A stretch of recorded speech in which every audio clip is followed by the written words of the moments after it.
We have to put people in their proper place in our life. And that's not nothing condescending. That's nothing degrading. It's being aware, it's being accountable, and it's being responsible.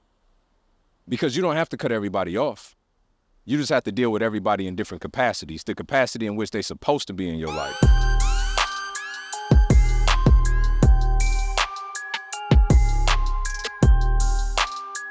Listen, you're never gonna get to where you're going in life until you get with people that's going to where you're going in life. What does that mean? I'm about to break it down for you. So last night, I was with one of our Section 8 service providers, and he was telling me about a trip that he took to Vegas with guys that he had been with for 40 years, right? 40, 50 years, friendship. And he was telling me, and I told him, I said, man, that's so unique that you being now in your 60s, that you got friends of 50 years and y'all all travel together and do stuff together. Because typically there's dissension between where it is that you want to go in life and where everybody else want to go in life. Or that the fact that nobody else even know where they want to go in life, which is even more problematic. And he said, yeah, man, I've been blessed that my core group of friends, CEO of this company, I'm not going to name the companies, they big companies, okay? CEO of this, director of that, business owner, multi-millionaire.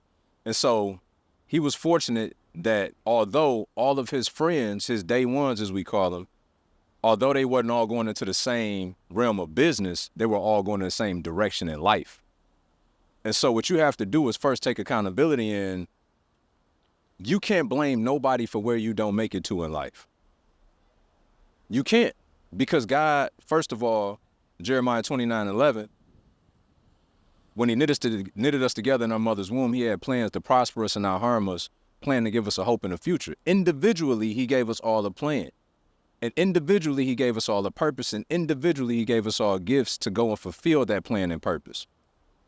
And so regardless of how comfortable it make you feel to stay in the environment of which your adolescence was involved in, and maybe even your early adult years, comfort ain't gonna get you completion.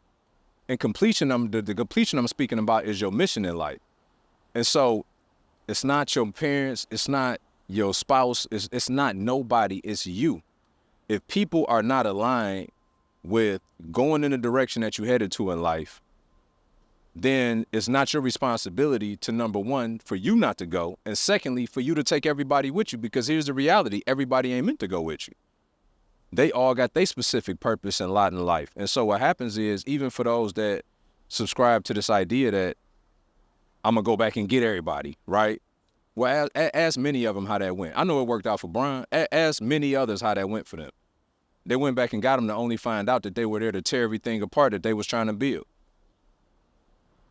So we got to knock it off. We have to put people in their proper place in our life. And that's not nothing condescending. That's nothing degrading. It's being aware, it's being accountable, and it's being responsible. Because you don't have to cut everybody off. You just have to deal with everybody in different capacities, the capacity in which they're supposed to be in your life. Because here's the thing. God gives us a vision. He also makes the provision. The provision is financial. The provision is the resources and the people. And so when God gives you the vision and he make the provision, then it's up to you to see it through to fruition. Now, here's the thing. Some of those people, their capacity in your life that may be your day ones was to subscribe to your vision and be a part of that. Others just default into that position because they're not doing nothing else with their life.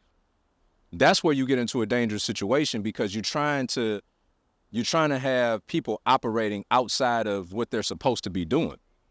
And so we just got to be trustworthy of God and trust enough in our faith to know that although we can't see all the pieces, that he gave us the promise. And as you chase the promise, the pieces will show themselves. Okay, B, I get it. I'm with you. I want to do it. How do I do it? How you do it is get comfortable with being uncomfortable. Get comfortable with the fact that as you start to be in relentless pursuit about the thing that you feel you've been purposed to do, that people that are closest to you may not like it, may not support it, may not speak life into it, as opposed to that, they speak death into it. They may give you false encouragement. They may start hating. They may be jealous. All those things are coming. I'm just telling you. This is why it's so important that you have wise counsel in your life. You can only take advice from people that's actually had success in the field that you want to go into. That don't mean that they tried and failed. That mean that they tried, they failed, they persevered, they got on the other side of it and been successful. Because the fastest person to kill your dream is somebody that tried it and it didn't work out, and then they speak that negative conversation into your life, and then you think you're going to get the same end result. Well, if you follow their advice, you absolutely will, but if you follow the advice of somebody that's actually been successful and doing what you're trying to do, then guess what you also going to get? The success that they had. So you got to audit your circle, and you got to understand that what people are saying and what they're not saying. If all of a sudden you start having problems and they say, well, at least you tried it, that ain't your person. You need warriors in your life that's like, well, keep trying, well, keep going. That's just a bump in the road. That's just a part of the process. But if they only process is get up, go to work, go get drunk, hang out, go do it again, then how could they ever identify with the challenges and the resistance that you're gonna meet in your walk? They can't. So stop trying to make them, and stop using them as an easy excuse for you to get an easy way out of quitting either. When you sign up for this life, it's for the long haul. Now here's your responsibility in all of this. I know it get tough. I've been there. I lost $500,000 in real estate, but somehow still built a multi-million-dollar portfolio. I'm clear about what I'm talking about. Your responsibility is this. You can't look for people to pacify you. You need to look for people to push you. How do you do that if you don't have those people around you? You need to pay to get in the rooms to go find those people. They say if you hang out with 5 unsuccessful people, you be the 6th one. Well, guess what also is true? You go hang out with 5 successful people, you will also be the 6th one. Choose wisely.